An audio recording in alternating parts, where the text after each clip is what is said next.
దేవుని నామానికి మహిమ కలుగును గాక. నడిపించే జీవాక్కును వీక్షిస్తున్న మీ అందరికీ ప్రభు కృప కలుగును గాక. ఈ దినం నడిపించే జీవాక్కును పరిశుద్ధ గ్రంథం నుండి మనం చదువుదాం. కీర్తనల గ్రంథము 91వ అధ్యాయము మనము చూసినట్లయితే 7వ వచనాన్ని చదివినట్లయితే ఇలాగు రాయబడి ఉన్నది.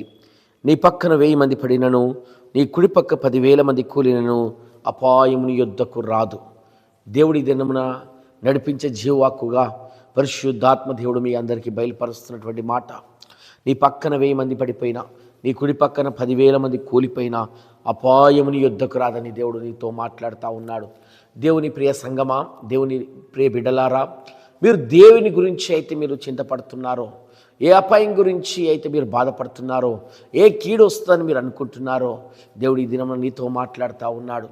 ఏ అపాయముని యుద్ధకు రాదని ఆయన సెలవిస్తూ ఉన్నాడు. ఆయన వాగ్దానముగా, ఆయన మాటగా నిన్ను బలపరచడానికి, నిన్ను నడిపించటకు, నీకు శక్తినిచ్చటకు, నీకు సహాయం చేయటకు, నిన్ను ధైర్యపరచటకు దేవుడి దినమున నీతో మాట్లాడుతూ ఉన్నాడు.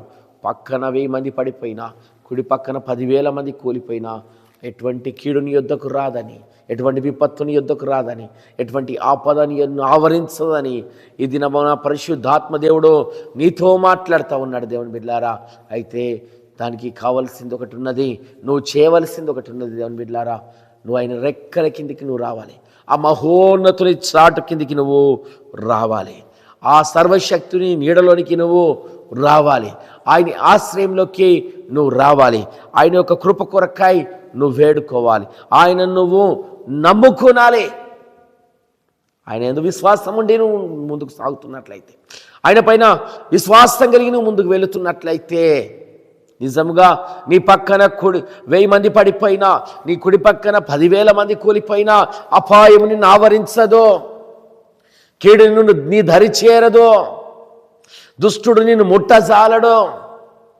ఎందుకంటే నువ్వు ఆయన చాటును దాచబడ్డావు, ఆయన హస్తాల కింద భద్రపరచబడ్డావు, ఆయన ఆశ్రయంలోని ఉన్నావు, ఆయన నమ్ముకొని ఉన్నావు, ఆయనను హత్తుకొని ఉన్నావు, ఆయనని దిక్కుగా ఆధారముగా చేసుకొని నువ్వు బ్రతుకుతున్నావు గనుక ఏ కీడు నీ యొద్దకు రాదని లేఖనం సెలవిస్తూ ఉంది. దేవుని బిడ్డలారా, లేఖనాన్ని చూసినట్లయితే మధ్యాహ్నమందు పాడు చేసే రోగము రాదు,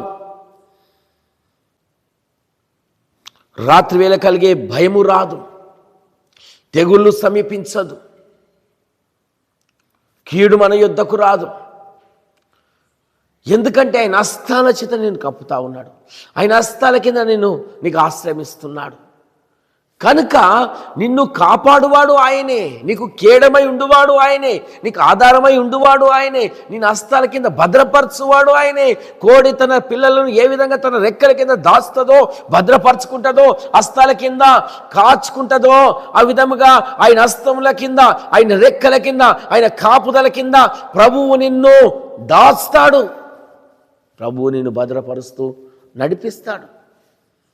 మహోన్నతుడైన ఆయన, సర్వశక్తి కలిగిన వాడైనా, సర్వాధికారం కలిగిన వాడైనా, ఆయన సజీవుడైన దేవుడు. నువ్వు ఆశ్రయం పొందుతున్న దేవుడు సజీవుడు.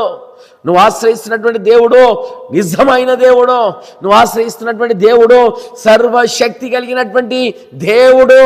ఆయన ఉంటే చాలు, ఆయన హస్తాల కింద నువ్వు ఉంటే చాలు, ఆయనతో నువ్వు ఉంటే చాలు, ఆయనతో నువ్వు సాగగలిగితే చాలు. దేవుని బిడ్డలారా, ఆనాడు ఇజ్రాయేల్ ప్రజలు ఐగుప్తులో ఉన్నప్పుడు వాళ్ళందరూ కూడా వారి ఇంటి యొక్క గడప కమ్మీల పైన రక్తము చేత వాళ్ళందరూ కూడా దాచబడ్డారు.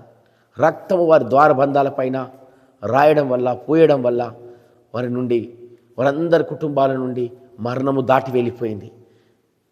ఆ ప్రభు యొక్క రక్తము, ఆ సిల్వ రక్తం కిందికి నువ్వు వచ్చినట్లయితే, నజరేయుడైన యేసుక్రీస్తు యొక్క కల్వరి రక్తము కిందికి నువ్వు రాగలిగినట్లయితే, ఆ రక్తము చేత నువ్వు కడగబడినట్లయితే, ఆ రక్తము చేత నువ్వు విమోచించబడినట్లయితే, నీ పక్కన 1000 మంది పడిపోయినా, నీ కుడి పక్కన 10,000 మంది పడిపోయినా అపాయం నీ యొద్దకు రాదు, కీడు నీ యొద్దకు రాడు, దుష్టుడు నీ యొద్దకు రాడు, నిన్ను ఎవరు కూడా ముట్టజాలరు. దేవుని బిడ్డలారా, ఆయన నీ ముందు ఉండి నడిపిస్తాడు, ఆయన నీ ముందు ఉండి నీకు సహాయం చేస్తాడు, ఆయన నీ ముందు ఉండి నేను డైరెక్ట్ చేస్తాడు, నీకు కావలసిన ద్వారములన్నీ తెరుస్తూ ఉంటాడు, ఆపద నుండి తప్పిస్తూ ఉంటాడు, హఠాత్తుగా వచ్చే విపత్తు నుండి నిన్ను భద్రపరుస్తాడు, నిన్ను నిలబెట్టుతాడు. ఆయన నీకు సహాయం చేసి నెమ్మది, సమాధానము, సంతోషము చేత, ఆత్మచేత కలిగే ఆనందము చేత నిన్ను నింపి బలపరుస్తూ ముందుకు నడిపిస్తాడు.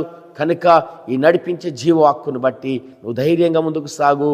ఏ ఆపద, ఏ అపాయము నీ యొద్దకు రాదని ప్రభు ఈ దినమున, పరిశుద్ధాత్మ దేవుడు ఈ దినమున నీతో మాట్లాడుతూ ఉన్నాడు. కనుక ఈ వాగ్దానం ఎత్తుపట్టి ఈ దినమున ముందుకు సాగుదాం. ఏ అపాయము రాకుండా మీరందరూ ప్రభు యొక్క కృపలో, ప్రభు యొక్క ఆత్మ ద్వారా భద్రపరచబడుతూ ముందుకు సాగుదురు గాక. ఆమేన్.